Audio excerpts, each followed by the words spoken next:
ये लड़का हॉस्पिटल में कोमा से उठता है, जिस पर पता चलता है कि वो एक्चुअली फ्यूचर में 40 इयर्स आगे आ चुका है। असल में पास्ट में सीईओ एक मॉन्स्टर था और उसकी टीम बैटल हार रही थी, जिस पर वो अकेले ही अंदर चला जाता है। ये देखकर सब लोग टेरिफाइड फील करते हैं, जिस पर वो उनसे कहता है कि उन्हें बस इतना करना है कि उसकी स्टोरी को एक ग्रेट हीरो की तरह बुक में लिख देना है। इसके बाद सीईओ खुद को और सबको साथ में सील कर देता है और डेकेड्स तक एंडलेस मॉन्स्टर्स से फाइट करता रहता है। लेकिन करीब 20 इयर्स के बाद वो हॉस्पिटल में फिर से होश में आता है। दुनिया अब पहले जैसी नहीं रहती, लेकिन वो खुद एग्जैक्टली वैसा ही रहता है। फिर जब सीईओ अपना स्टेटस चेक करता है तो वो शॉक्ड हो जाता है। उसकी अप्रेजल और थ्रो एबिलिटीज चोरी हो चुकी होती है, लेकिन इसके साथ ही उसने एक न्यू इंसेन स्किल अवेकन कर ली होती है, इमॉर्टैलिटी। यानी अब वो डेथ से इम्यून हो चुका है, एक ऐसी दुनिया में जहां सिर्फ स्ट्रॉन्गेस्ट रूल करते हैं। दूसरी तरफ ह्यूमैनिटी अपनी डेली रूटीन में बिजी रहती है और उसे कुछ भी आइडिया नहीं होता। उन्हें ये नहीं पता होता कि वो अकेले नहीं है। तभी स्ट्रीट पर एक मैन गलती से हुड पहने हुए फिगर से टकरा जाता है, जिस पर वो उसे देखकर बोलता है कि ध्यान से चला करो। आगे हमें पता चलता है कि अर्थ पर एक और सिविलाइजेशन फ्लरिश कर रही होती है।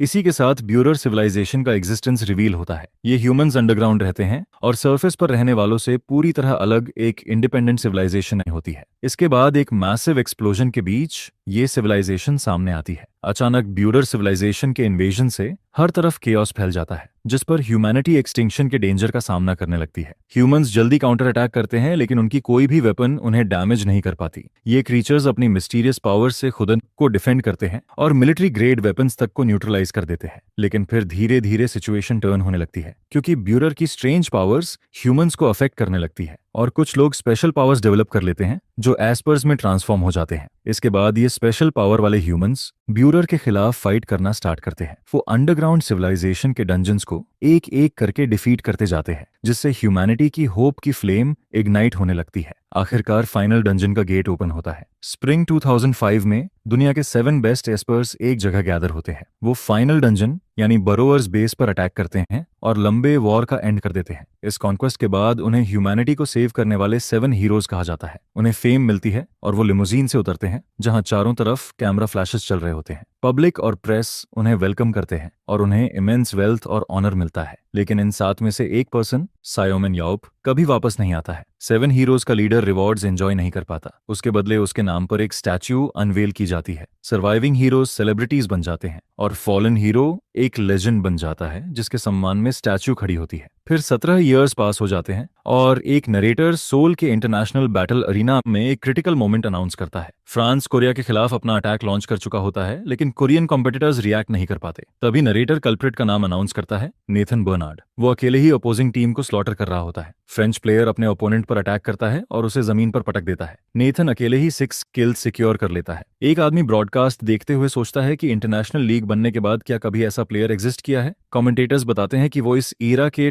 टॉप 3 एस्पर्स में से एक प्रूव हो रहा है और नेशनल टीम डिफीट के बिल्कुल एज पर है। कोरिया की तरफ से अब सिर्फ एक प्लेयर बचती है, बेक हयन। जीतने का चांस बहुत कम होने के बावजूद बेक हयन डायरेक्टली नेथन की तरफ चार्ज करती है। फिर वो अपनी सिग्नेचर विप यूज करके फ्रंटल अटैक करती है। ऑडियंस और कोच इस सीन को बहुत ध्यान से देखते रहते हैं। हयन सीधे अपने वेपन से उस पर अटैक करती है, जिस पर नेथन बोलता है कि ये एग्जैक्टली वही है जो वो 7 हीरोज में से एक की डॉटर से एक्सपेक्ट कर रहा था। फिर वो कहता है कि ऐसी टीम के साथ वो कभी जीत नहीं सकती। इसके जवाब में फ्रेंच प्लेयर काउंटर अटैक करता है और उसे डिफीट कर देता है। कोरिया हार जाता है और नेशनल टीम एक भी प्लेयर को डिफीट नहीं कर पाती। नेथन बर्नार्ड मैच का एमवीपी बन जाता है। क्राउड अफसोस करता है और याद करता है कि कैसे कोरियन एस्पर्स कभी पूरे ईरा को डोमिनेट करते थे। कोच सोचता है कि कई डंजन्स क्लियर करने के बावजूद वो न्यू टाइम्स के साथ पेस नहीं रख पाए। ये डिफीट कोच बेक जा के लिए बेहद क्रशिंग होती है। ये उस कंट्री के लिए डिस्ग्रेस बन जाती है जिसने सीमेन याप और बेक जू जैसे हीरोज को जन्म दिया था।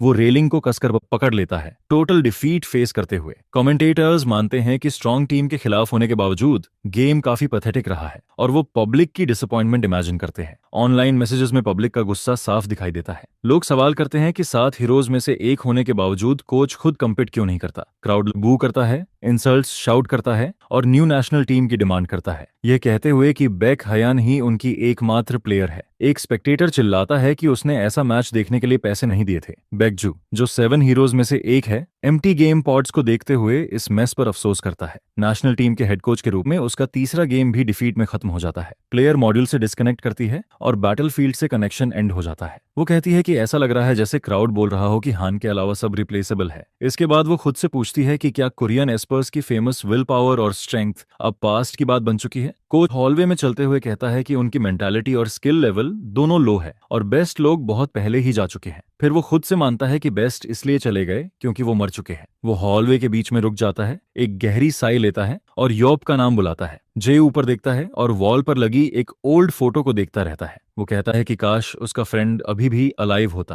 तभी डोरवे पर कोई आता है और उसे बताता है कि इंटरव्यूज के लिए जाना चाहिए। यंग मैन कहता है कि सब लोग वेट कर रहे हैं। यह सुनकर कोच साई करता है और अग्री करता है कि वो जाकर सिटीजन से अपॉलॉजी करेगा। फिर वो यंग मैन के शोल्डर पर हाथ रखता है और कहता है कि यही एक रीजन है जिसके लिए उसे कोच बनाया गया था। जे पलटकर कहता है कि इस टीम के साथ वो जीत नहीं सकते, ये लोग बहुत वीक हैं और सही मेंटालिटी नहीं रखते। असिस्टेंट आर्ग्यू करता है कि उसे अभी ज्यादा टाइम कोचिंग करते हुए नहीं हुआ है और ये तो बस बिगिनिंग है। लेकिन कोच कहता है कि वो इंटरव्यू के दौरान रेजिग्नेशन सबमिट करेगा। वो डोर की तरफ चलता है और कहता है कि जब तक सियोमन याओप उस डोर से चलकर अंदर नहीं आता तब तक सब इम्पॉसिबल है और अगर वो चला गया तो नेशनल टीम पूरी तरह होपलेस हो जाएगी। कोच खुद से कंफर्म करता है कि वो ये चांस लूज नहीं कर सकता। फिर वो डिसाइड करता है कि इस बार उसे सच में रिजाइन करना चाहिए। तभी अचानक उसकी जैकेट पॉकेट में फोन रिंग करने लगता है। कॉल एसोसिएशन प्रेसिडेंट का होता है और वो सोचता है कि शायद उसे लेक्चर मिलने वाला है। वो कॉल उठाता है और प्रेसिडेंट पूछता है कि क्या उसने न्यूज सुनी है। जे जवाब देता है कि उसने अपनी आंखों से देखा है कि नेशनल टीम हार चुकी है और कंट्री को डिसग्रेस मिला है। लेकिन प्रेसिडेंट इस बात से डिनाई करता है, जिस पर कोच पूछता है कि आखिर बात क्या है। शॉक में कोच पूछता है कि प्रेसिडेंट ने अभी क्या कहा। उसी समय स्काई से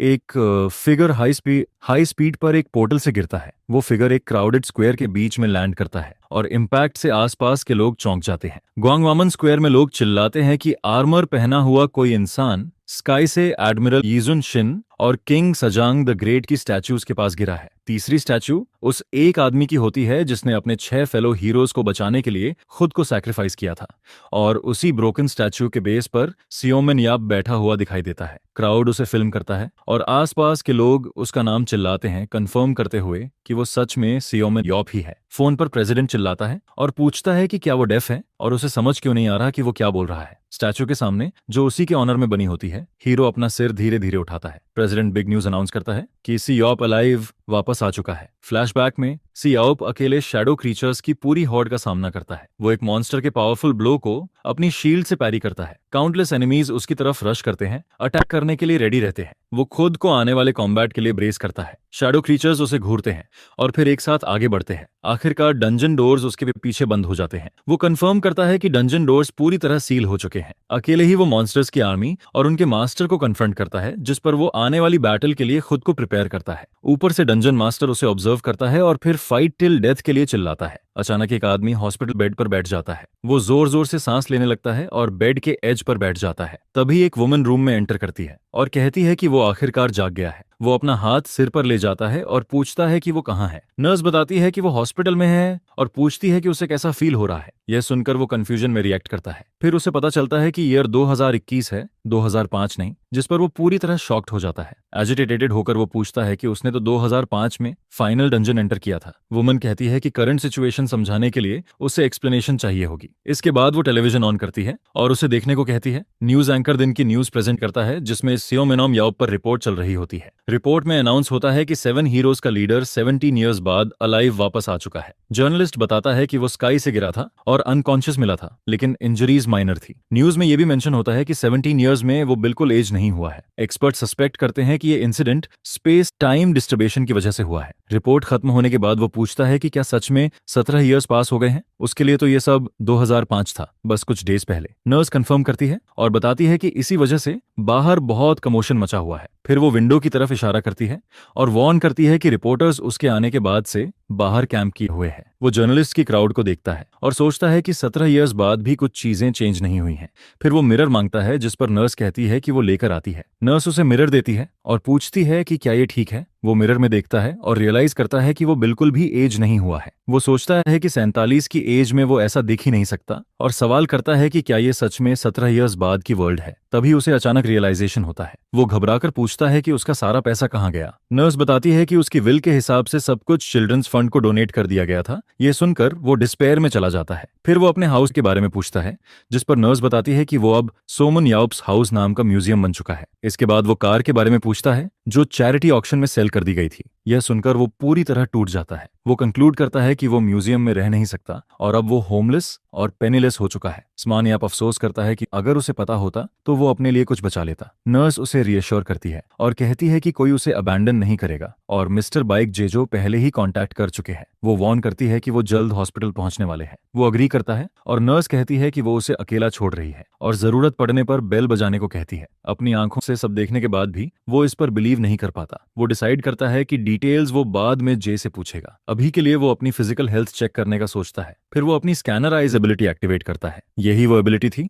जिसने उसे दुनिया का स्ट्रॉन्गेस्ट बनाया था। ये एबिलिटी उसे टारगेट की इन्फॉर्मेशन एनालाइज और विजुअलाइज करने देती है। वो करंट एबिलिटीज के साथ साथ फ्यूचर में अवेकन होने वाली डोरमेंट पावर्स भी डिटेक्ट कर सकता है। इसी की वजह से वो सबसे तेज डेवलप कर पाया था। इसी वजह से वो करियर की शुरुआत में ही डंजन रेड्स लीड करने लगा था। उसे याद आता है जब एक यंग मैन ने उससे रिक्वेस्ट की थी कि वो उसे अपना प्यूपिल बना ले। वही यंग मैन जे था जो आगे चलकर 7 हीरोज में से एक बना। सेमन याओप ने उसे एनालाइज किया था और पहले उसे फेलियर समझा था, लेकिन फिर उसे उसका सुपर हाई डेवलपमेंट पोटेंशियल दिखा। वो उसे एक्सेप्ट कर लेता है, लेकिन वार्न करता है कि सर्वाइवल की गारंटी नहीं दे सकता। यंग मैन प्रॉमिस करता है कि वो अपनी पूरी कोशिश करेगा। प्रेजेंट में वापस आकर वो अपनी एट्रीब्यूट्स एनालाइज करता है और देखता है कि उसकी स्ट्रेंथ, एजिलिटी और स्पीड सेम है। फिर वो नोटिस करता है कि उसकी मेंटालिटी 110 है। वो सोचता है कि ये कैसे पॉसिबल है जब ह्यूमन स्किल लेवल की लिमिट 100 होती है। इसके अलावा उसे अपने स्टेटस में कुछ और भी दिखता है। उसे रियलाइज होता है कि उसके पास एक न्यू एबिलिटी है जो पहले नहीं थी, इमॉर्टैलिटी। वो सोचता है कि इतनी पावरफुल एबिलिटी एग्जिस्ट कैसे कर सकती है,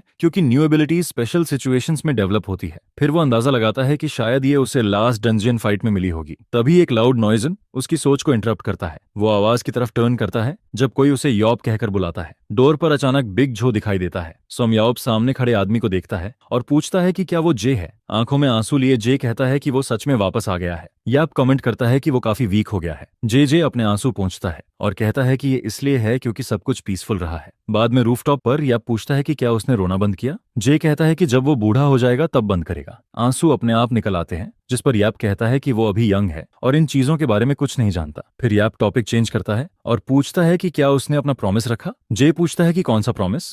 याप उसे उसकी बायोग्राफी की याद दिलाता है और तब जे को याद आता है। वो बताता है कि उसने फैंटेसी नॉवेल्स के लिए फेमस गोस्ट राइटर हायर किया था। याप पूछता है कि क्या स्टोरी की शुरुआत उसके एग से हैच होने से होती है। बुक के अलावा डॉक्यूमेंट्री और फिल्म ने उसे एक मिथिकल गॉड जैसा बना दिया था। प्लॉट्स चाहे बैड थे, फिर भी सब कुछ वायरल हो गया था। Movie world wide box office hit रही थी। सोप कैजुअली पूछता है कि इससे क्या फर्क पड़ता है। वो फ्रस्ट्रेशन में कहता है कि उसे लगा था वो डंजन में मर गया है, लेकिन 17 ईयर्स बाद हॉस्पिटल में जाग गया। वो जानता है कि वो डिलीरियस नहीं है, फिर भी एक्सेप्ट करना मुश्किल लग रहा है और हालत और खराब तब हो जाती है जब वो वर्ल्ड सेव करने के बाद भी गरीब और होमलेस है। जे उसे रियश्योर करता है और कहता है कि दोस्त इसी के लिए होते हैं और वो पैसे में हेल्प करेगा। याप कमेंट करता है कि वो सच में ग्रोन अप हो गया है और पूछता है कि क्या उसने बिजनेस स्टार्ट किया और पैसा कमाया। फ्रेंड बताता है कि डंजन रिवॉर्ड से उसने पैसा कमाया और एक लिमिट के बाद इंसान खा और आराम ही कर सकता है। याप पूछता है कि इतना क्लूलेस गाय बिजनेस चलाते हुए बैंकरप्ट कैसे नहीं हुआ। जे एडमिट करता है कि उसने भी यही सोचा था, इसलिए उसने प्रोफेशनल हायर कर लिया था। याप फिर पूछता है कि क्या वो अब अनएम्प्लॉयड है।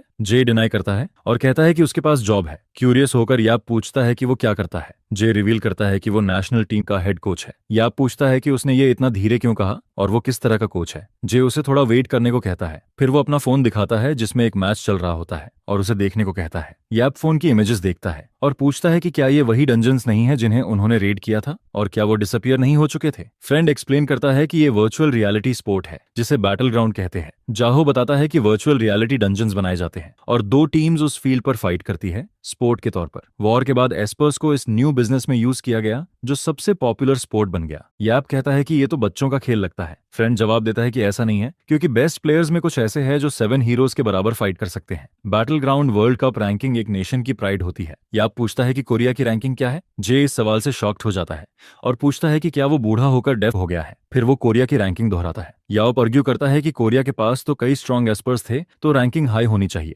ऑनेस्ट होते हुए जे बताने लगता है कि कोरिया लास्ट प्लेस पर है, और यह सुनते ही याप के हाथ से कप गिर जाता है। दोनों कुछ देर साइलेंट रहते हैं। याप मुड़कर बस इतना पूछता है, क्या? वो कहता है कि जब कोई बड़ा ईवल खत्म होता है तो उसे हराने वाला ही अगला ईवल बन जाता है। कार के अंदर सम याप बेग जे की तरफ देखता है और पूछता है कि उसका मतलब क्या है। बेग जे बताता है कि इसी वजह से उनका कंट्री बैटल ग्राउंड में वीक बन गया, जिस पर याप कंफ्यूज होकर पूछता है कि ये कैसे पॉसिबल है। सोमन याप ये समझ जाता है कि वॉर के बाद हायर अप एस्पर्स से डरने लगते हैं। उन्हें लगता है कि कहीं वही लोग उन्हें चैलेंज न कर दे, और वो कंक्लूड करता है कि ये लोग कभी चेंज नहीं होते। जिस पर जे आगे कहता है कि इसी वजह से बैटल ग्राउंड को रिस्ट्रिक्ट कर दिया गया, और कंट्री चाहती थी कि सारे स्ट्रॉन्ग एस्पर्स उसके कंट्रोल में रहे, जिसमें वो खुद भी शामिल था। ये सुनकर यप कहता है कि वो इमेजिन कर सकता है कि आगे क्या हुआ होगा। तो वो अस्यूम करता है कि सारे स्ट्रॉन्ग कोरियन एस्पर्स बाहर चले गए, या तो एथलीट्स बनने के लिए या कोचेस बनने के लिए। बेग जेहजो हंसते हुए कंफर्म करता है और कहता है कि उसे तो उन स्काउंड्रल्स के पैर तोड़ देने चाहिए थे जो पहले उन्हें यूज करना चाहते थे। जिस पर याप उसे याद दिलाता है कि उसने ऐसा करने के बजाय मिनिस्टर्स और प्रेसिडेंट से वर्ड्स के साथ कन्फ्रंट किया था, क्योंकि उसे पसंद नहीं था कि वो सबका फायदा उठा रहे थे। रियर व्यू मिरर में देखते हुए बेगजे कहता है कि उन्हें सब कुछ स्क्रैच से स्टार्ट करना पड़ा और एथलीट्स का एवरेज लेवल बहुत लो है। वो सोम याप की तरफ मुड़कर बात कंटिन्यू करना चाहता है, लेकिन तुरंत उसे नो से रोक दिया जाता है। जे कंप्लेन करता है कि उसे बोलने भी नहीं दिया गया, लेकिन याओप पहले से जानता है कि वो उसे बैटल ग्राउंड में पार्टिसिपेट करने को कहने वाला है।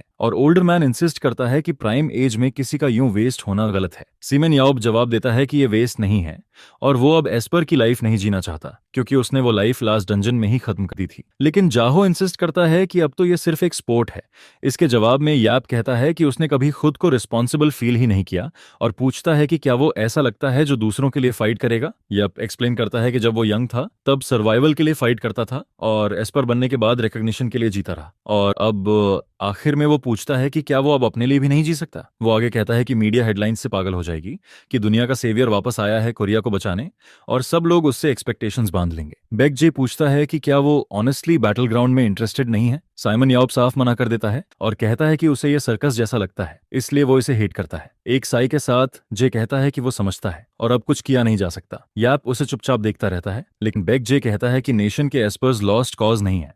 यह सुनकर सोमन याप पूछता है कि उसका क्या मतलब है। जे जवाब देता है कि उनके पास अभी भी एस्पर्स है, जैसे वो रोड पर लगे बिलबोर्ड पर बेक हान की इमेज दिखाई देती है, जिस पर याओप कहता है कि वो बहुत ब्यूटीफुल है। तभी बेक जाहो रिवील करता है कि वो उसकी डॉटर है। याओप सरप्राइज्ड हो जाता है और उसे हान की 6 ईयर ओल्ड वाली याद आती है, जिस पर जाहो उसे करेक्ट करता है कि 17 ईयर्स पास हो चुके हैं और वो अब 23 की हो चुकी है। याओप बात को संभालते हुए कहता है कि वो ब्यूटीफुल है और 17 ईयर्स सच में उड़ गए हैं, फिर भी उसके फेस में चाइल्डहुड की ट्रेसेस दिखती है। जाहो उसे बस रुकने को कहता है और वो अपोलोजाइज करता है। कार नाइट स्काई के नीचे रोड पर चलती रहती है। आखिरकार वो अपने डेस्टिनेशन पर पहुंचते हैं, एक बड़ा मॉडर्न हाउस। बाइक यानी जाहो की वाइफ हंसी सामने आती है और याओप का नाम लेकर बुलाती है। वो उसे ग्रीट करती है और कहती है कि वो इतने लंबे टाइम बाद आखिरकार वापस आया है। याओप जवाब देता है कि उसके लिए तो बस 1 वीक ही हुआ है। सियोम याओप मजाक करता है कि वो 1 ही वीक में बहुत एज हो गया है, जिस पर संशी हंसते हुए उसे सिली कहती है।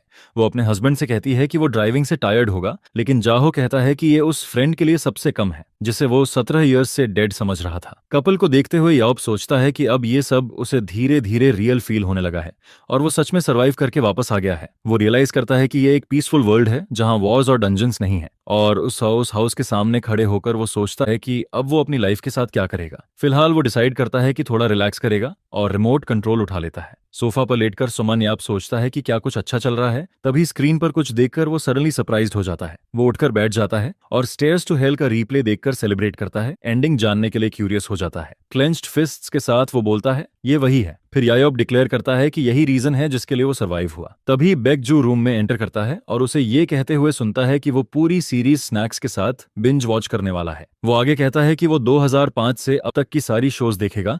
ये सुनकर जेओ शॉक्ड रह जाता है। जे भागकर उसके पास आता है और पूछता है कि क्या वो सच में घर पर बैठकर सारी मिस्ड शोज ही देखेगा। सोमन उसे याद दिलाता है कि उसने कहा था वो जो चाहे कर सकता है। जे रिलक्टेंटली अग्री कर लेता है, लेकिन तभी बायाक जे कर्टन खोलता है और बताता है कि रिपोर्टर्स कई दिनों से बाहर खड़े हैं और जब तक उसे नहीं देखेंगे जाने वाले नहीं हैं, जिस पर यॉप सोफा से उठकर देखने जाता है। विंडो के दूसरी तरफ रिपोर्टर्स की मैसिव क्राउड खड़ी होती है। वो मुड़कर उन्हें अनोइंग लीचेस कहता है। यह समझकर कि उसके पास कोई चॉइस नहीं है, वो सोफा से उठ जाता है।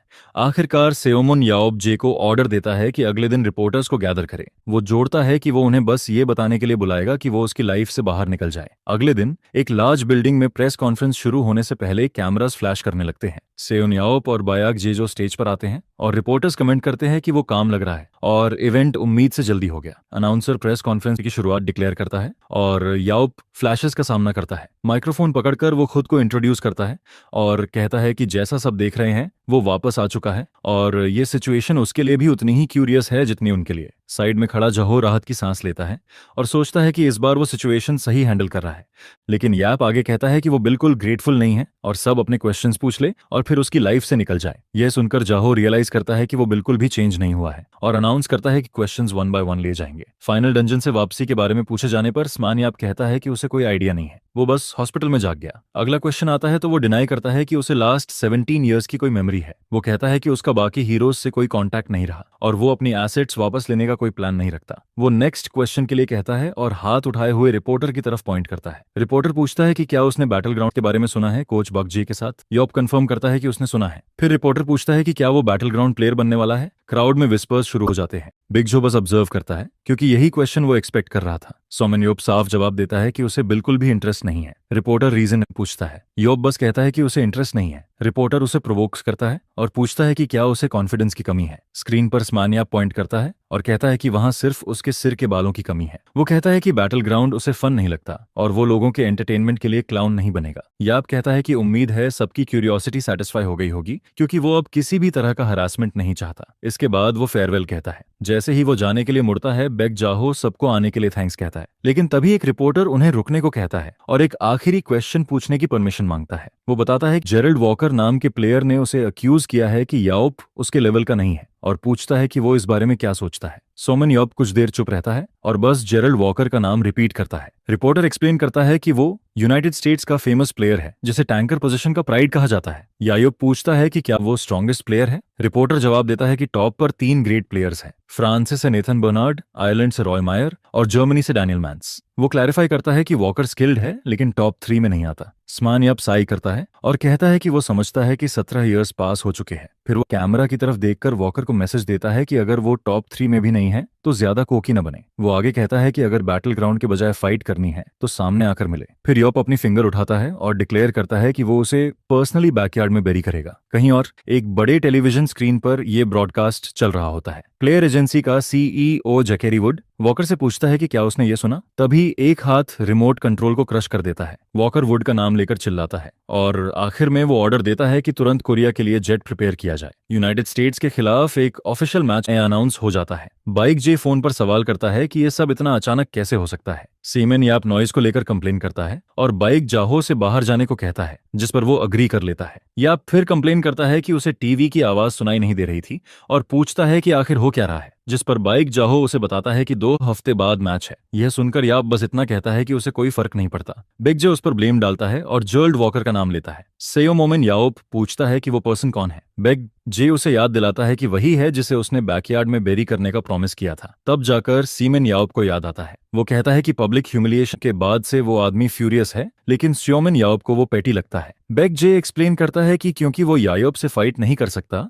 इसलिए वो कोरियन टीम से बदला लेगा। स्योमन याओप सवाल करता है कि टीम का उससे क्या लेना देना है और उस आदमी को वियर्ड कहता है। बेक जे बस अपना हाथ सिर पर रख लेता है। फिर वो अपने कंपेनियन से चीयर अप होने को कहता है और बोलता है कि वो उसकी जगह फन करेगा। तभी सीओ मोमेन याओप अचानक उठकर बैठ जाता है और नेशनल टीम के मैच के बारे में पूछता है। फिर वो सवाल करता है कि क्या हायन भी वहां होगी क्योंकि वो नेशनल टीम की प्लेयर है। दूसरी तरफ बेक हायन घर पहुंचती है और अपनी मां को अपने आने की आवाज देती है। उसी समय ऐसी याप सोफा पर चौंक जाता है। दूसरी तरफ हयान की मां उसे ग्रीट करती है और सरप्राइज्ड होती है कि वो इतनी जल्दी आ गई। हयान एक्सप्लेन करती है कि जैसे ही उसे पता चला कि अंकल यॉप यहाँ है वो तुरंत उसे देखने चली आई। फिर वो पूछती है कि उसके अंकल कहाँ हैं। उसकी मां जवाब देती है कि वो लिविंग रूम में है। सीमन याओप सोफा से उन्हें ग्रीट करता है। हयान उसे देखती है और फिर दौड़कर उसके ऊपर कूद जाती है और उसे सोफा पर गिरा देती है। वो कंप्लेन करता है कि उसने तो उसे ऑलमोस्ट मार ही दिया, लेकिन हायान बस कहती है कि वो बहुत खुश है कि वो वापस आ गया। सिमन याओप उसके सिर पर हाथ फेरता है और कहता है कि उसे डर था कि कहीं वो उसे भूल न गई हो। हायान उसे अश्योर करती है कि वो कभी नहीं भूल सकती और याद दिलाती है कि वो हमेशा उसे स्वीट्स लाकर देता था जो उसके पेरेंट्स अलाउ नहीं करते थे। वो कहता है कि वो कितनी जल्दी बड़ी हो गई है, जिस पर हान जवाब देती है कि वो अब 23 की हो चुकी है। हायान ने पूछती है कि क्या वो ऑफिशियल मैच के लिए वापस आया है। याओप कहता है कि वो उसे देखने आया है, मैच सेकेंडरी है। वो सोफा पर उसके और पास आ जाती है बात करने के लिए। फिर हायन पूछती है कि क्या ये सच है कि वो बैटलफील्ड खेलना नहीं चाहता। सिमेनिया पूछता है कि क्या जियो ने उसे कन्विंस करने भेजा है और टॉपिक डिसमिस कर देता है, यह कहते हुए कि उसे इंटरेस्ट नहीं है। हन जानना चाहती है कि क्यों, लेकिन सीओ मोमन यह कहता है कि उसके अंकल के पास और भी बहुत काम है। वो उसका आर्म पकड़ लेती है और पूछती है कि क्या एक जेंटल प्ली भी काम नहीं करेगी। वो पॉसिबिलिटी को डिनाई कर देता है। हायन कहती है कि वो बदल गया है। सो मोमन याओप जवाब देता है कि बदले तो वो लोग हैं। हान मुंह फेर लेती है और उसे याद आता है कि पहले वो उससे जो चाहे करवाती थी। याओप काउंटर करता है कि तब वो सिर्फ स्नैक्स ही मांगती थी। हायान वापस उसकी तरफ देखती है और फिर उससे रिक्वेस्ट करती है कि वो लीग में एवेटार वेरिफिकेशन के लिए उसके साथ चले। सियोमन याओप पूछता है कि एवेटार क्या होता है। टीवी की तरफ देखकर वो जाने की अनविलिंगनेस दिखाता है। हन प्लीड करती है और बताती है कि उसके फादर बिजी है इसलिए नहीं जा सकते। आखिरकार सोमेनोप मान जाता है और पूछता है कि वो कहाँ जा रहे हैं। स्माइल के साथ वो कहती है कि वो खुद देख लेगा। कोरियन बैटलफील्ड एसोसिएशन पहुंचते ही एंट्रेंस पर उनका स्वागत होता है। स्टाफ मेंबर उन्हें टेक हॉलवे से फॉलो करने को कहता है। सीमेन याओप और बेक हॉन दो स्टाफ मेंबर्स के पीछे चलते हैं। एक स्टाफ हायान को बताता है कि पहले उसका एवेटार वेरिफिकेशन होगा और वो अग्री कर लेती है। सिस्टम वेपन और आर्मर वेरिफिकेशन करता है और एवेटार सिंक्रोनाइज करता है। हायान हेलमेट पहनती है और कनेक्शन स्टार्ट करती है। उसका एवेटार वर्चुअल स्पेस में मटेरियलाइज होता है। कंट्रोल रूम से सायोमन याप उसकी रिक्वेस्ट पर ध्यान से देखता है। वर्चुअल एनवायरनमेंट में वो मूवमेंट टेस्ट करने के लिए मॉन्स्टर मांगती है और एक बड़ा वुल्फ जैसा क्रीचर उसके सामने अपीयर होता है। याप स्क्रीन पर कन्फ्रंटेशन देखता है और पूछता है कि क्या ये पॉसिबल भी है। स्टाफ एक्सप्लेन करता है कि बैटलफील्ड एक वर्चुअल रियलिटी स्पोर्ट है जो सब कुछ रिक्रिएट करता है। सियोमेन याओप कमेंट करता है कि सिमुलेशन ऑलमोस्ट रियलिटी जैसी है। फिर वो डिसाइड करता है कि वो देखेगा कि हायान असल में कितनी स्ट्रांग है। क्रीचर हाई स्पीड से आगे बढ़ता है। मॉन्स्टर उस पर जंप करता है, लेकिन हायान काउंटर अटैक के लिए अपनी विप रेडी करती है। वो हवा में कूदकर डॉज करती है। उसकी विप क्रीचर की गर्दन के चारों तरफ लिपट जाती है। एक जोरदार पुल से वो उसे दूर फेंक देती है। हायान सोर्ड और डैगर लेकर क्रीचर की तरफ बढ़ती है। फिर वो एक ऐसा ब्लो देती है जो मॉन्स्टर को बीच से काट देता है। वो अपने अटैक का रिजल्ट ऑब्जर्व करती है। सिस्टम अनाउंस करता है कि एवेटार सिंक वेरिफिकेशन कंप्लीट हो चुका है और कनेक्शन एंड की जा सकती है। हायोन के चेहरे पर स्माइल आ जाती है। सिमुलेशन से बाहर आकर वो सीमेन याओप के पास दौड़ती है और पूछती है कि उसका परफॉर्मेंस कैसा था। याओप कहता है कि उसे अभी लंबा रास्ता तय करना है। हायन उसे चैलेंज करती है कि वो खुद ट्राई करे। सोमोप मना करने लगता है, लेकिन वो उसे बीच में रोक देती है और कहती है कि बस अवतार क्रिएट करना है।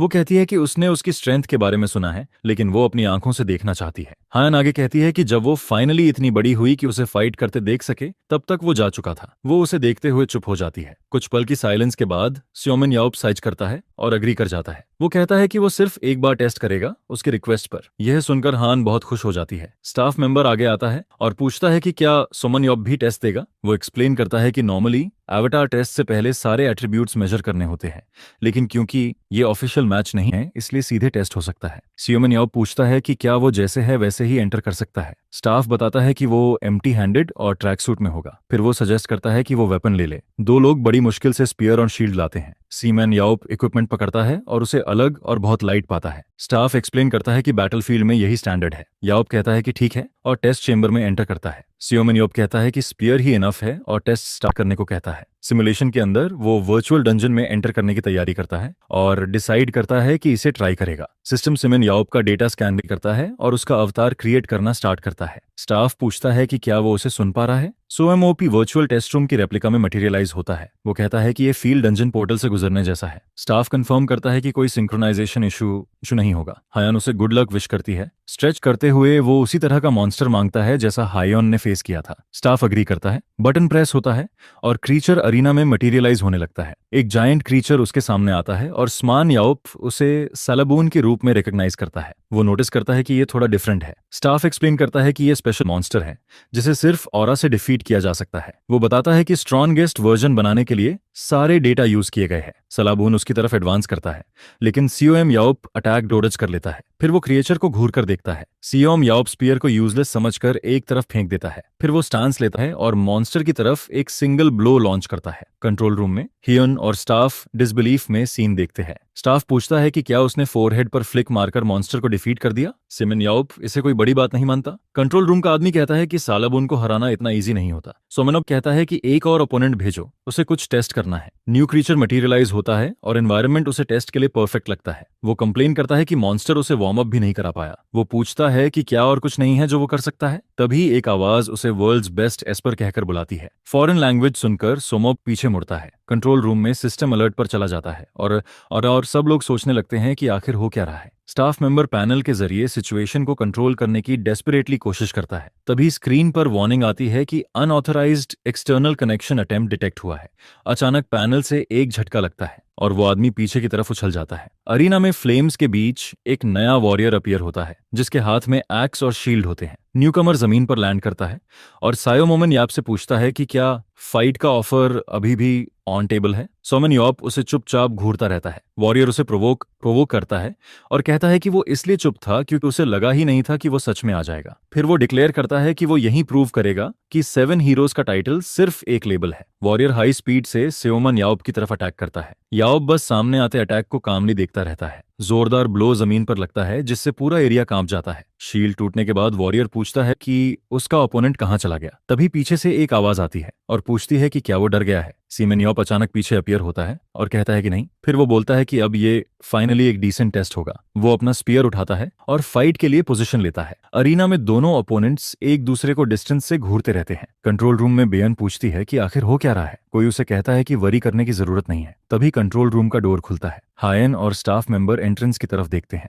बेक जे अंदर आता है और बताता है कि उसने सब ऑथराइज किया है, इसलिए चिंता की कोई बात नहीं है। हयान उसे एसोसिएशन प्रेसिडेंट के रूप में रिकॉग्नाइज करती है और सवाल करती है क्योंकि उसने तो कहा था कि वो बिजी रहेगा। बेजो एक्सप्लेन करता है कि बात पहले ही हो चुकी थी, बस न्यूज लोकल टीम तक नहीं पहुंची। एसोसिएशन के वाइस प्रेसिडेंट पार्क गिने मिसेस मॉस से पूछता है कि क्या इतना काफी है। एमा मॉस, जो जेरल्ड वॉकर की मैनेजर है, अनयूजुअल रिक्वेस्ट में कोऑपरेशन के लिए थैंक्स करती है। पास्ट सीन में बाइक जहो सेयोम याओप के सामने खाने से भरी टेबल के साथ खड़ा रहता है। पार्क गेंटाई इस कॉन्फ्रंटेशन को ऑब्जर्व करता है और सोचता है कि ये अपॉर्चुनिटी शायद सोमेन याओप का बैटलफील्ड में इंटरेस्ट जगा दे। अरीना में दोनों फाइटर्स के वेपन्स तेजी से मूव करते हैं। समयाओप का स्पीयर और जेरल्ड वॉकर का एक्स आपस में टकराते हैं। कॉलिजन का इम्पैक्ट पूरे एरिया में हैवी प्रेशर क्रिएट करता है। सोमन याओप पीछे स्लाइड करता है और जमीन पर हाथ रखकर खुद को बैलेंस करता है। जेरल्ड वॉकर एक्स से अगला अटैक प्रिपेयर करता है। सोमन याओप उसे ऑब्जर्व करता है और फिर स्कैनर आइज एबिलिटी एक्टिवेट करता है। इन्फॉर्मेशन स्क्रीन अपीयर होती है जिसमें जेरल्ड वॉकर का डेटा दिखता है।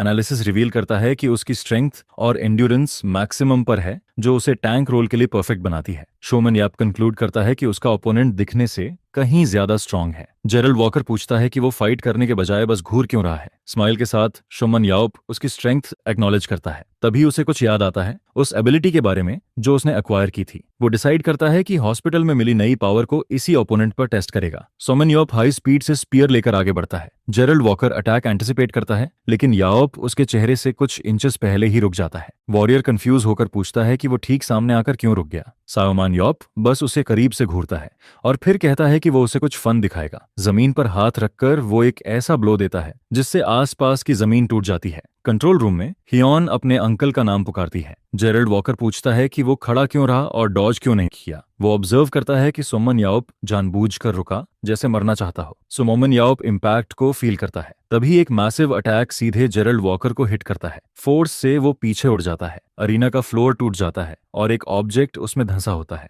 जेरल्ड वॉकर सोचता है कि आखिर हुआ क्या, क्योंकि उसका ओपोनेंट तो मर जाना चाहिए था। डस्ट के बीच कोई खांसता है। एक आवाज कंप्लेन करती है कि ये यूजलेस स्मोक सब ढक रही है। कंट्रोल रूम में सब लोग सीन देखते रहते हैं, लेकिन किसी को समझ नहीं आता। जेरल्ड वॉकर पीछे देखता है और सिचुएशन को इम्पॉसिबल मानता है। सियोमन याओप डेब्री से बिना किसी इंजरी के उठता है और पूछता है कि उसे क्या लगा था। फिर उसे याद आता है कि उसने कुछ फन दिखाने का प्रॉमिस किया था। वो अपनी इमॉर्टैलिटी एबिलिटी रिवील करता है। सियोमन याओप पूछता है कि क्या ये कूल नहीं था, और स्क्रीन पर उसकी इमॉर्टैलिटी एबिलिटी डिस्प्ले होती है। जेरल्ड वॉकर डिसबिलीफ में पूछता है कि वो उस अटैक के बाद कैसे जिंदा है। सीमन याओप एक्सप्लेन करता है कि लाइफ में वापस आने पर उसने एक स्पेशल एबिलिटी गेन की है, इमॉर्टैलिटी, और ये टेस्ट सक्सेसफुल रहा। वो रियलाइज करता है कि उसकी इंजरीज भी अपने आप हील हो रही हैं और कंक्लूड करता है कि इस तरह फाइट नहीं हो सकती। वो कंट्रोल रूम में स्टाफ मेंबर को कॉल करता है, जो अचानक कॉल से चौंक जाता है। याओप एक्सप्लेन करता है कि फाइनल डंजन सर्वाइव करने के बाद मिली एबिलिटी की वजह से वो मर नहीं सकता। स्टाफ मेंबर ये सुनकर पूरी तरह परप्लेक्स्ड हो जाता है। सीमन याओप इस एबिलिटी को अनफेयर मानता है और पूछता है कि क्या इसे ब्लॉक किया जा सकता है। स्टाफ कंफर्म करता है कि यह मुश्किल नहीं है। याओप अपनी इमोर्टैलिटी ब्लॉक करने को कहता है और स्टाफ पैनल से स्पेशल एबिलिटी डीएक्टिवेट कर देता है। जेरल्ड वॉकर ये कॉन्वर्सेशन सुन लेता है। सोमनोव कहता है कि वो बस एबिलिटी टेस्ट करना चाहता था क्योंकि ये उसका फर्स्ट टाइम था। वो प्रोवोक करता है और कहता है कि उसने ऐसा इसलिए किया ताकि हारने के बाद इमोर्टैलिटी को एक्सक्यूज न बनाया जाए। जेरल्ड वॉकर अपने वेपन की ग्रिप टाइट करता है और क्रैक्ड फ्लोर पर आगे बढ़ता है। वो स्पीयर और शील्ड जमीन पर फेंक देता है और कहता है कि एरोगेंस के बारे में रूमर सच थे। सियोम याओप मिड एयर में स्पीयर पकड़ लेता है और कहता है कि वो रूमर्स से कहीं ज्यादा स्ट्रांग है। जेरल्ड वॉकर कहता है कि वो खुद जज करेगा और उसे खड़ा होने को कहता है ताकि बिना एक्सक्यूजेस फाइट हो सके। क्राउच करते हुए सायोमन याओप कहता है कि पहले टॉप 3 को डिफीट कर फिर उसके पास आना। वो आगे जोड़ता है कि उसने सुना है कि वो टॉप 3 में भी नहीं है। जेरल्ड वॉकर गुस्से में अटैक करता है। ऐसा याओप पूछता है कि क्या उसने सेंसिटिव स्पॉट हिट कर दिया। वॉरियर हवा में उछलता है। दोनों वेपन के साथ रैपिड ब्लोज एक्सचेंज करते हैं। स्पीयर और एक्स की क्लैश कंटिन्यू रहती है। एक ब्लो के बाद जेरल्ड वॉकर जमीन पर लैंड करता है और रियलाइज करता है कि ओपोनेंट गायब हो चुका है। तब सियोमन याप पीछे अपीयर होता है और कहता है कि वो यहाँ है। जेरल्ड वॉकर तेजी से मुड़ता है। सेमन याप स्पीयर के टिप से उसके शोल्डर के ऊपर से अटैक करता है। ब्लो सीधे उसके चेहरे पर लगता है। जेरल्ड वॉकर हवा में पीछे की तरफ उड़ता है। सोमन याप स्पीयर रेडी करता है। वो रिकॉग्नाइज करता है कि लिमिटेड विजन के बावजूद ओपोनेंट ने फास्ट रिएक्ट किया। फिर वो डिसाइड करता है कि अब फाइट खत्म करने का टाइम है। वो फोकस करता है और एक सिंगल मूवमेंट में स्पीयर को ट्रेमेंडस स्पीड से थ्रो करता है। Thrown spear forcefully Gerald Walker के शील्ड से टकराता है। वेपन अरीना के दूसरी तरफ वॉल से टकराकर एक्सप्लोड हो जाता है। सोमोमन याप स्माइल के साथ मुड़ता है। जेरल्ड वॉकर जमीन पर गिरता है। शील्ड के सहारे उठते हुए वो नोटिस करता है कि स्पीयर लास्ट सेकंड में डायरेक्शन चेंज कर गया था और ओपोनेंट के कंट्रोल लेवल को रिकॉग्नाइज करता है। सीमन याओप आर्म्स फैला देता है और अपनी विक्ट्री डिक्लेयर करता है, लेकिन जेरल्ड वॉकर घुटनों पर बैठ जाता है और कहता है कि फाइट अभी खत्म नहीं हुई है। वो कहता है कि उसने जानबूझकर मिस किया था। सीमन याओप उसे देखता रहता है, समझ नहीं पाता। फिर वो एडवाइस करता है कि वो स्मॉलर शील्ड यूज करे और टिपिकल टैंक की तरह एक्ट करना बंद करे। वो एक्सप्लेन करता है कि शील्ड उसकी फील्ड ऑफ विजन ब्लॉक कर रही है। Gerald walker field of vision वाली बात सुनकर रिएक्ट करता है। समनोप डिड्यूस करता है कि उसने वो शील्ड इसलिए चुना ताकि फाइट के दौरान चारों तरफ देखने का टाइम मिले, लेकिन स्किल्ड ओपोनेंट्स के खिलाफ यही टैक्टिक डिसएडवांटेज बन जाती है। वो सजेस्ट करता है कि लॉन्ग रन में स्मॉलर शील्ड उसके लिए बेटर होगी। जेरल्ड वॉकर पूछता है कि क्या वो उसका मजाक उड़ा रहा है। सोमन याओप रिप्लाई करता है कि टिप्स के बाद भी वो जीत नहीं पाएगा। जेरल्ड वॉकर डिसाइड करता है कि ट्राई करने में नुकसान नहीं है। कंट्रोल रूम में सब लोग मॉनिटर पर उसका डिसीजन देखते हैं। बिग जे यकीन नहीं कर पाता कि याओप ने ऑलरेडी स्ट्रॉन्ग ओपोनेंट को टिप्स दे दी। सीमन याओप मुड़कर जाने लगता है और कहता है कि उसका काम हो गया है और उसे शोज देखने हैं। फिर वो जेरल्ड वॉकर की तरफ देखता है जो उसे घूर रहा होता है। जेस्चर के साथ सिमन याओप डिक्लेयर करता है कि उसे ट्रेनिंग देने की कंसल्टिंग फी देनी पड़ेगी। जेरल्ड वॉकर पे करने के लिए अग्री करता है, लेकिन एक कंडीशन रखता है। सिमोमन याओप उससे पूछता है कि कंडीशन क्या होगी। तब वो डिमांड करता है कि 2 हफ्ते बाद होने वाले ऑफिशियल मैच में एक नया फाइट रखा जाए। सिमोमन याओप इस ऑफर को रिफ्यूज कर देता है और कहता है कि उसे बैटलफील्ड या पैसे में कोई इंटरेस्ट नहीं है। जेरल्ड वॉकर उसे पकड़ लेता है और पार्टिसिपेशन के बदले कुछ भी देने की बात करता है, लेकिन याओप उसे छोड़ने को कहता है। वॉरियर उसके पास आता है और अश्योर करता है कि अगली बार सब अलग होगा। वो इंसिस्ट करता है कि सोमोप अपनी पावर वेस्ट नहीं कर सकता। याओप जवाब देता है कि फैसला उसका खुद का है। अरीना में दोनों एक दूसरे को घूरते हुए स्टैंड ऑफ में खड़े रहते हैं। कंट्रोल रूम की टीम इस टेंस डिस्कशन को चुपचाप ऑब्जर्व करती रहती है। पार्क जेंटाई भी सीन को साइलेंस में देखता है और स्माइल के साथ डिसाइड करता है कि वो इस सिचुएशन को अपने एडवांटेज में यूज करेगा।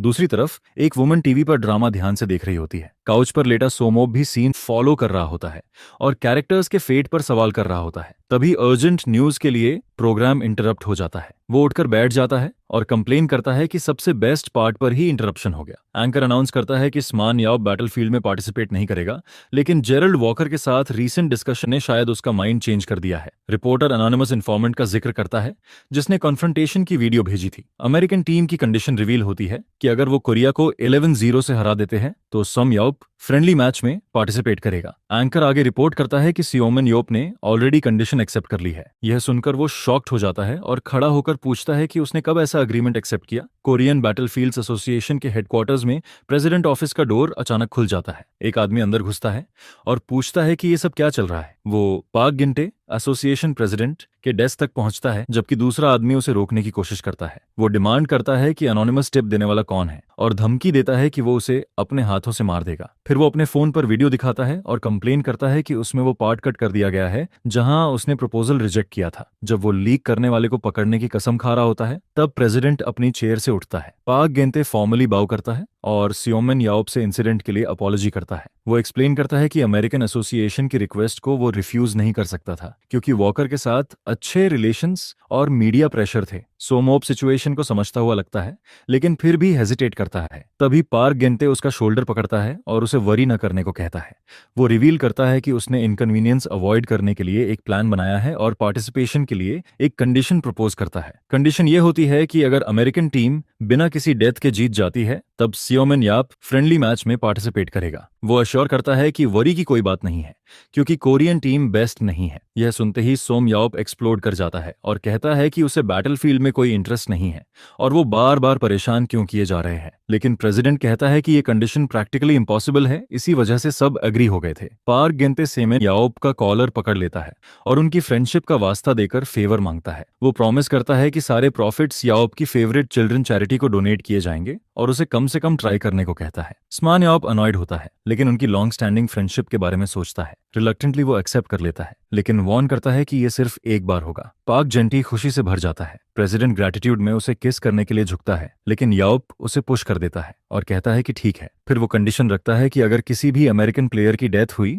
तो वो पार्टिसिपेट नहीं करेगा। पार्क जेंटाई स्माइल के साथ अग्री करता है और प्रॉमिस करता है कि वो अपना वर्ड रखेगा। मैटर सेटल होने के बाद प्रेसिडेंट उन्हें डिनर के लिए इनवाइट करता है और कहता है कि बिल वो पे करेगा। वो रूम से बाहर ले जाते हुए बताता है कि उसे एक अच्छा टूना साशिमी रेस्टोरेंट पता है, लेकिन जाते जाते पार्क गेंते पीछे सीरियस एक्सप्रेशन के साथ देखता है और कंफर्म करता है कि वो अपना प्रॉमिस निभाएगा। डेस्क पर रखे डॉक्यूमेंट में मैच सिमुलेशन का रिजल्ट दिखता है जहां कोरिया सारे सेट्स हार जाता है और वो पहले से अपॉलॉजी ऑफर करता है। न्यूज एंकर अनाउंस करता है कि कोरियन एसोसिएशन ने कंफर्म किया है कि सेमेन याओप ने यूएस टीम का ऑफर एक्सेप्ट कर लिया है। दूसरे चैनल पर होस्ट रिपोर्ट करता है कि शोम याओप बैटलफील्ड में पार्टिसिपेट कर सकता है। ब्रेकिंग न्यूज में शोमन याओप की रैंक ए मैच में पार्टिसिपेशन हाईलाइट होती है। घर पर शोमन याओप टीवी पर खुद से जुड़ी एंडलेस कवरेज देख रहा होता है और कंप्लेन करता है कि उसकी शो इसी वजह से नहीं आ रही। सोमन याओप बड़बड़ाता है कि वो ओल्ड मैन उसे बहुत परेशान कर रहा है और डिसाइड करता है कि उससे टाइज कट कर लेने चाहिए। फिर उसे गुस्सा आता है जब उसे पता चलता है कि उसकी फेवरेट शो को भी ब्रेकिंग न्यूज ने रिप्लेस कर दिया है। वो विंडो के पास जाता है और अपनी बैड लक को कोसता है। तभी बाहर से एक नॉइज आती है और उसका अटेंशन ट्रेनिंग एरिया की तरफ जाता है। वो झुककर देखता है कि क्या हो रहा है। एक पर्सन कोन्स के बीच हाई स्पीड से मूव कर रहा होता है। वुमन तेजी से मूव कर रही होती है और एक आदमी उसे सुपरवाइज कर रहा होता है। सम याओप सीन ऑब्जर्व करता है। आदमी उसकी तरफ एक बॉल फेंकता है और वो वुमन हवा में ही वेपन से उसे इंटरसेप्ट कर लेती है। तभी याओप रियलाइज करता है कि हियोन ट्रेनिंग कर रही है। उसका फादर बिग जे उसकी रिएक्शन टाइम की तारीफ करता है लेकिन कहता है कि टीममेट्स को सपोर्ट करने के लिए उसे और फास्ट होना होगा। सियो मोमन याओप पास आता है और कहता है कि जे फिर से उस पर पिक कर रहा है। फिर वो स्कैनर आइज एक्टिवेट करता है। बिग हायोन का एनालिसिस स्क्रीन पर आता है जिसमें उसकी टेलीपोर्टेशन और रोप एबिलिटीज दिखती है। सीमेन याप का एनालिसिस बताता है कि हायोन की एजिलिटी ऑलरेडी मैक्सिमम पोटेंशियल तक पहुंच चुकी है। वो कंक्लूड करता है कि उसका डेवलपमेंट पोटेंशियल अपने फादर के पीक से कम है, इसलिए वो कभी वैसा परफॉर्म नहीं कर पाएगी जैसा वो एक्सपेक्ट करता है। लेकिन उसकी स्टैमिना और स्ट्रेंथ एट्रीब्यूटस जेहो की लिमिट से आगे जा सकती है, इसलिए उसकी ट्रेनिंग मेथड उसके लिए सूटेबल नहीं है। लॉन पर हायन एग्जॉस्टेड फील करती है और शॉर्ट ब्रेक मांगती है। वो मुड़ती है और सियो मोमन याओप को देखकर सरप्राइज्ड हो जाती है। याओप असेस करता है कि इस रेट से वो एक भी अमेरिकन टीम प्लेयर को किल नहीं कर पाएगी। वो उसे ध्यान से देखता है। हायन पूछती है कि क्या उसने उसे ट्रेन करते देखा। सीमेन याओप जवाब देता है कि उसे नहीं लगता कि उसे एजिलिटी और ट्रेन करने की जरूरत है। बेक जे डिसएग्री करता है और कहता है कि उसे अभी थोड़ा इंप्रूव करना है और ट्रेनिंग से वो वहां पहुंच जाएगी। तब सेमिन याओप उसकी तरफ मुड़कर कहता है कि हियोनन उसके जैसा नहीं है।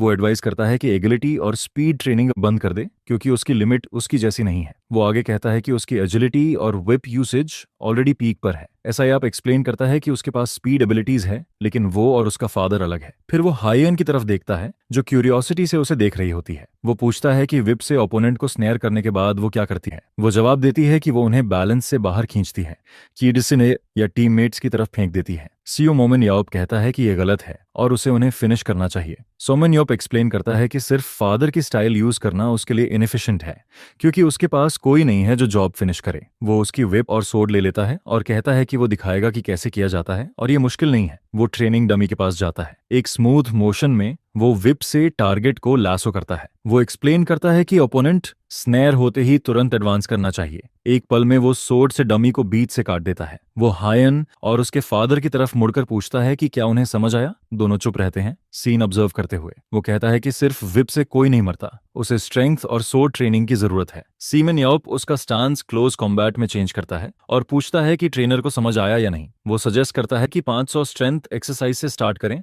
ये सुनकर ह्योन और उसके फादर शॉक हो जाते हैं। सीरियस पोस्चर के साथ वो ऑर्डर देता है कि तुरंत 500 स्ट्रेंथ एक्सरसाइज शुरू करें। वो रिमाइंड करता है कि रैंक ए मैच में सिर्फ 14 डेज बचे हैं। यूएस नेशनल टीम होटल में जॉन किम नाम का आदमी जेरल्ड वॉकर की कुछ ही दिनों में हुई इंप्रूवमेंट की तारीफ करता है। वॉकर पूछता है कि क्या डिफरेंस सच में इतना बड़ा है। एजेंट कंफर्म करता है कि हाँ। जॉन किम कमेंट करता है कि उसे पहले लगा था कि वॉकर का सोमन याओप से मिलने के तुरंत बाद शील्ड बदलना फॉलिश फैसला है, लेकिन पिछले कुछ दिनों में उसे ऑब्जर्व करने के बाद उसे लगने लगा है कि उसने अपनी वीकनेस ओवरकम करने का तरीका ढूंढ लिया है और अब वो टॉप 3 तक पहुंच सकता है। एजेंट उसे वार्न करता है कि नेथन जैसे फास्ट ओपोनेंट्स के खिलाफ एडजस्ट करना मुश्किल होगा, लेकिन लॉन्ग रन में ये फायदेमंद रहेगा। तब वॉकर पूछता है कि उसकी इंप्रूवमेंट पैसों के हिसाब से कितनी वर्थ रखती है। जॉन किम एस्टिमेट करता है कि कम से कम $10 मिलियन, जो वो नेक्स्ट सैलरी नेगोशिएशन में सिक्योर कर सकता है अगर वो नए स्टाइल में अडेप्ट कर गया। $10 मिलियन की ये अमाउंट वॉकर के दिमाग में गूंजने लगती है। टीवी पर सोमोप की न्यूज देखते ही वो ऑर्डर देता है कि तुरंत उसे $10 मिलियन भेजे जाएं।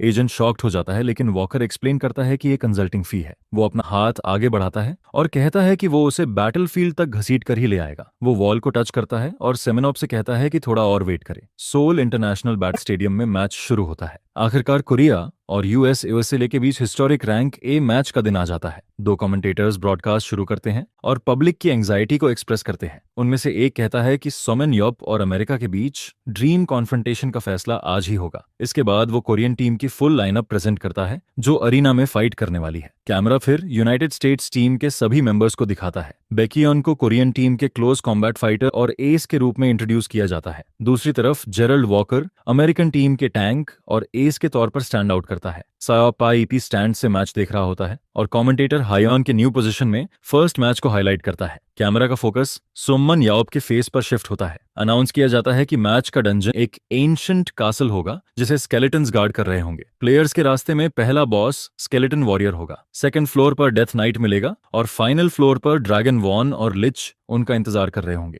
न्यू स्पेक्टेटर्स के लिए कमेंटेटर गेम के वाइटल रूल्स एक्सप्लेन करता है। इसके बाद कोरियन टीम प्लेयर्स अरीना में एंटर करते हैं। अमेरिकन टीम भी एंट्री लेती है और कमेंटेटर वंडर करता है कि कौन विक्टोरियस निकलेगा।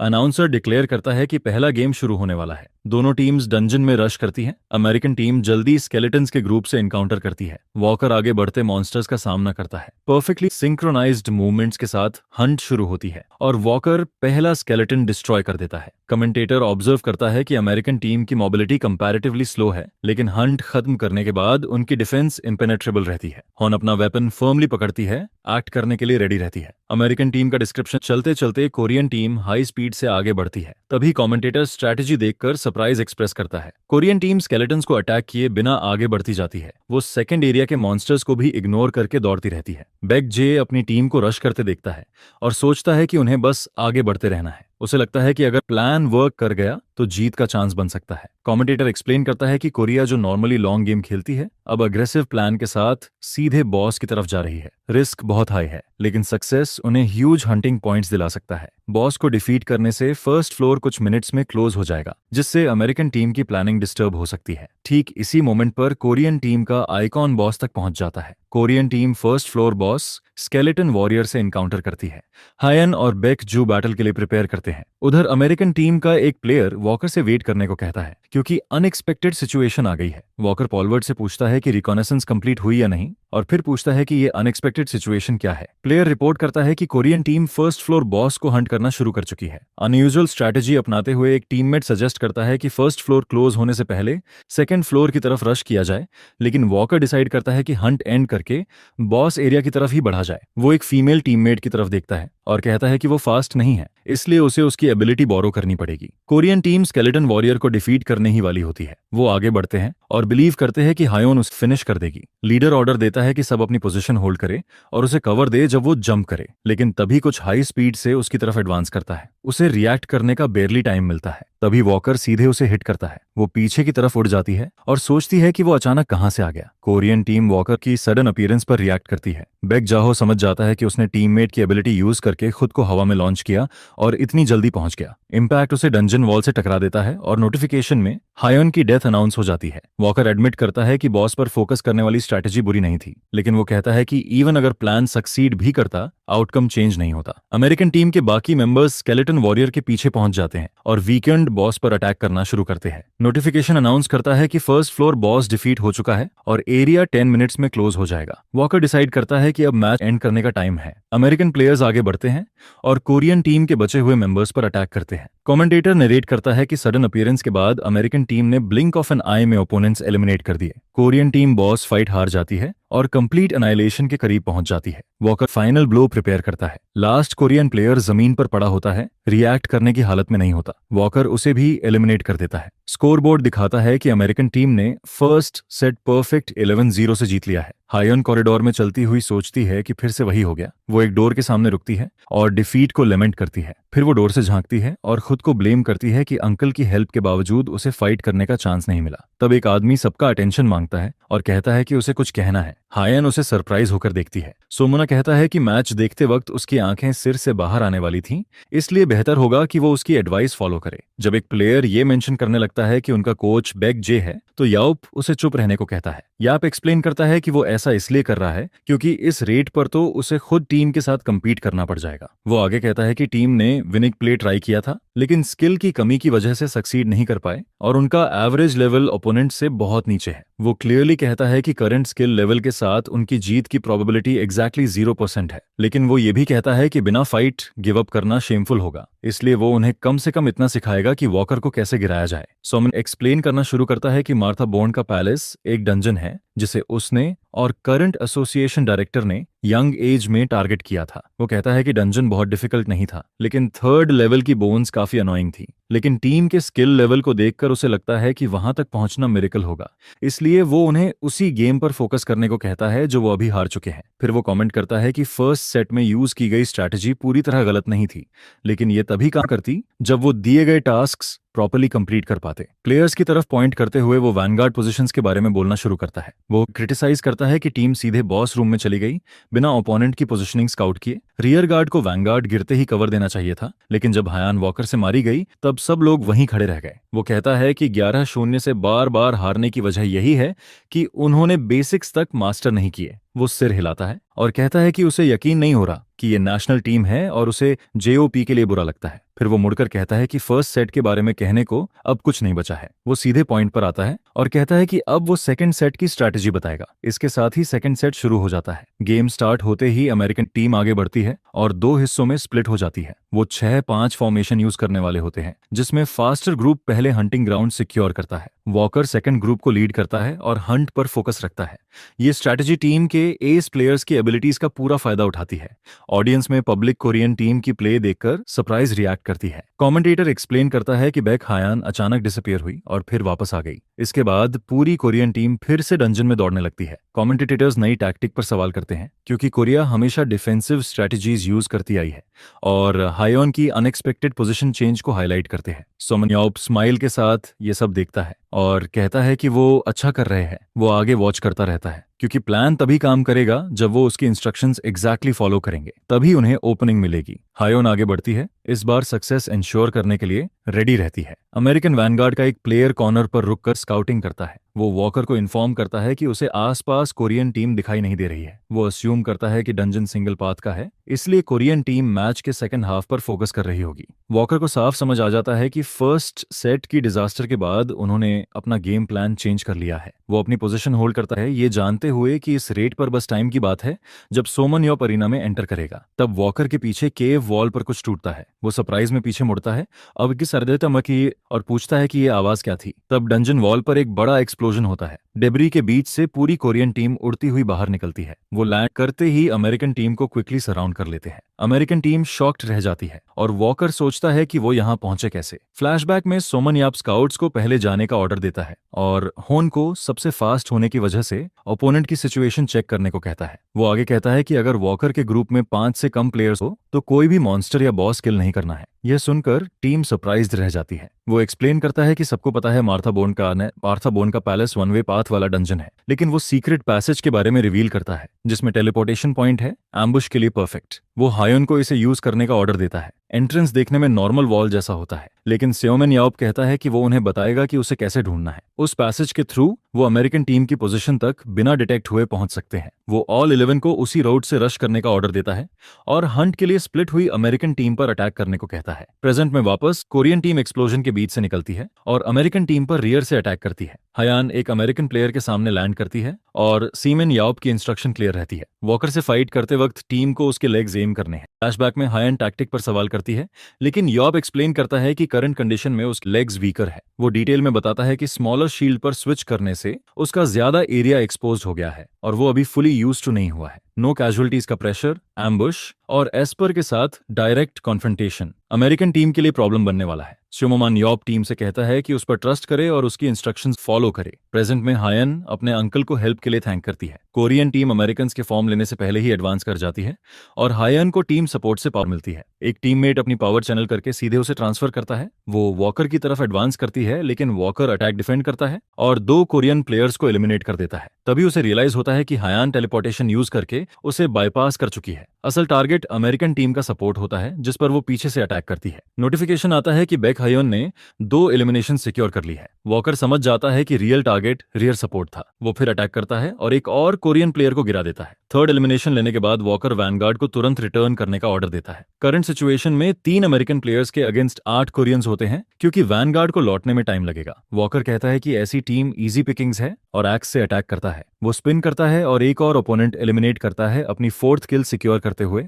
हन पीछे से उसकी तरफ रश करती है। वो मुड़ता है और उसे पीछे न देखकर सरप्राइज्ड हो जाता है। तभी वो नीचे से अपीयर होती है और उसके लेग पर स्ट्राइक करती है। इम्पैक्ट से वो लड़खड़ा जाता है और हायन साइड में मूव कर जाती है। वॉकर घुटनों के बल जमीन पर गिर जाता है। अमेरिकन टीम अभी भी होल्ड कर रही होती है, लेकिन तभी एक प्लेयर सरप्राइज अटैक से हिट हो जाता है। Korean team numerical advantage use करती है और 7 प्लेयर सैक्रिफाइस करके 3 अमेरिकन प्लेयर्स एलिमिनेट कर देती है। एक कोरियन प्लेयर वॉकर के पास आती है, जो जमीन पर गिरा पड़ा होता है। वॉकर पूछता है कि क्या सेयोम याओप ने उसे ट्रेन किया है। उसके कॉम्बैट स्टाइल में सडन चेंज नोटिस करके वो सोर्ड उसकी तरफ पॉइंट करती है। वॉकर उसे घूरता है और एडमिट करता है कि ये इंप्रेसिव है। क्राउड एक्स्ट्रॉर्डनरी टर्न अराउंड देखकर रोर करने लगती है और स्कोर बोर्ड दिखाता है कि कोरियन टीम ने 5 अमेरिकन प्लेयर्स एलिमिनेट कर दिए हैं। बेक चुप रहता है, आउटकम देखकर शॉक्ड होता है। शमन याओप सीट पर रिलैक्स होकर बैठता है और पूछता है कि क्या उसने देखा क्या हुआ। वो ऐड करता है कि वो उसे वॉकर तक पहुंचने में हेल्प करेगा। कमेंटेटर्स कोरियन टीम की इनक्रेडिबल और अनएक्सपेक्टेड परफॉर्मेंस सेलिब्रेट करते हैं। अनफॉर्चुनेटली मैच अमेरिकन टीम के 2-0 से जीतने के साथ एंड होता है। एक कमेंटेटर अफसोस जताता है कि अगर Korean team returning American group से न टकराती तो मैच और इंटरेस्टिंग होता। वॉकर स्कोरबोर्ड देखता है और कोरियन टीम की परफॉर्मेंस पर रिफ्लेक्ट करता है। वो सेकंड सेट के रिजल्ट्स पर नजर डालता है। कोरियन नेशनल टीम ने स्ट्रॉन्ग अमेरिकन टीम के खिलाफ फाइट करते हुए भी इंप्रेसिव 5 एलिमिनेशंस अचीव की है। कमेंटेटर्स अग्री करते हैं कि मैच का हाईलाइट वॉल तोड़कर कोरियन टीम का सरप्राइज अपीयरेंस था। इस टर्न अराउंड के पीछे ड्राइविंग फोर्स एक स्पेसिफिक प्लेयर थी। वही प्लेयर टीम की 5 में से 4 एलिमिनेशंस के लिए रिस्पॉन्सिबल थी। क्राउड कोरियन टीम की एस बेग हायन के लिए चीयर करती है। एक्स बीसी स्पोर्ट्स की एंकर ओजी खुद को इंट्रोड्यूस करती है और कोच बीसी के जू का इंटरव्यू लेती है। वो पूछती है कि मैच के बारे में उसके थॉट्स क्या है और नोट करती है कि नेशनल टीम ने यूजुअल से अलग साइड दिखाई है। वो जवाब देता है कि लॉस के बावजूद ये टीम के लिए इंपॉर्टेंट लर्निंग एक्सपीरियंस और स्ट्रॉन्ग मोटिवेटर रहा है। रिपोर्टर फिर पूछती है कि सेकंड सेट में सीक्रेट पैसेज वाली मेमोरेबल स्ट्रैटेजी उसने कैसे डिवाइस की। बैग जो एडमिट करता है कि ये इंप्रेसिव स्ट्रैटेजी थी, क्योंकि डंजन एक ही पाथ के लिए जाना जाता है। फिर वो साइड में देखता है और ट्रूथ रिवील करता है। टीम को सेकंड सेट स्ट्रैटेजी में हेल्प मिली थी। सीमेन याओप दूर से इंटरव्यू देखता है। वो बायक जाहो की उसे कन्विंस करने की कोशिशों पर बड़बड़ाता है। उसे रियलाइज होता है कि कोच अब भी उसे पार्टिसिपेट करने के लिए पर्सुएड कर रहा है। बकायोन अपने इंटरव्यू के लिए आगे आती है। रिपोर्टर उसे मोस्ट इंपैक्टफुल प्लेयर कहकर प्रेज करती है और उसकी ट्रेनिंग के बारे में पूछती है। वो जवाब देती है कि उसका अंकल उसे काफी ट्रेन कर रहा है और उसी की रिकमेंडेशन पर उसने पोजीशन चेंज की। शिमोमन याओप सीन देखते हुए साइज करता है और फ्रस्ट्रेशन में सोचता है कि फादर और डॉटर दोनों उसका नाम क्यों ले रहे हैं। फिर वो कंक्लूड करता है कि कोई फर्क नहीं पड़ता, क्योंकि ये सच है। पाक गिंटाए उसके पास आता है और कमेंट करता है कि एम्बैरस होने पर वो अब भी अनॉयड हो जाता है। सीमेन याओप इंटरव्यू एरिया की तरफ पॉइंट करता है और पूछता है कि एसोसिएशन प्रेसिडेंट वहां क्यों नहीं है। पाक गिनते जवाब देता है कि दूसरों को हैंडल करने देना बेहतर है। सुम याओप पूछता है कि वो अब क्या चाहता है। पाक गिनते कहता है कि वो नॉस्टैल्जिया के लिए आया है, क्योंकि सीक्रेट पैसेज के बारे में सिर्फ कुछ लोग जानते थे, जिनमें वो दोनों शामिल हैं। सुमन याओप एडमिट करता है कि सेकंड सेट की स्ट्रेटेजी उसी ने बनाई थी, लेकिन स्पोर्ट्स मैच में सीक्रेट पैसेज यूज करना उसे थोड़ा लो लगा। वो एक्सप्लेन करता है कि फोर्स्ड प्ले से बचने के लिए उसने गोरिल्ला अटैक की बजाय उस मेथड को यूज किया जिस पर उसे ज्यादा भरोसा था। प्रेसिडेंट कमेंट करता है कि उसने सुना है सोमोप ने होन को ट्रेन किया और उसने अपना टैलेंट फाइंड कर लिया। सियोपी जवाब देता है कि ये कोई नई बात नहीं है। वो खड़ा होता है और कहता है कि इतने टाइम बाद अपनी स्ट्रैटेजी को एक्शन में देखकर उसे मजा आया और उसका टैलेंट वेस्ट करने के लिए बहुत प्रेशियस है। सीमन यॉब अग्री करता है और कहता है कि वो सच में इनक्रेडिबल है। पाक गिनते फिर पूछता है कि वो उस टैलेंट को और ज्यादा यूज करने के बारे में क्या सोचता है। सीमन यॉब पूछता है कि वो किस बारे में बात कर रहा है क्योंकि उसने तो बेट जीत लिया है। लेकिन प्रेसिडेंट एक लास्ट रिक्वेस्ट करता है और प्रॉमिस करता है कि अगर वो मना कर देगा तो उसे कभी बॉदर नहीं करेगा। वो रिवील करता है कि Korean professional Battleground league season जल्द शुरू होने वाला है। समयॉब पूछता है कि क्या वो उसे प्रोफेशनल लीग एथलीट बनाना चाहता है।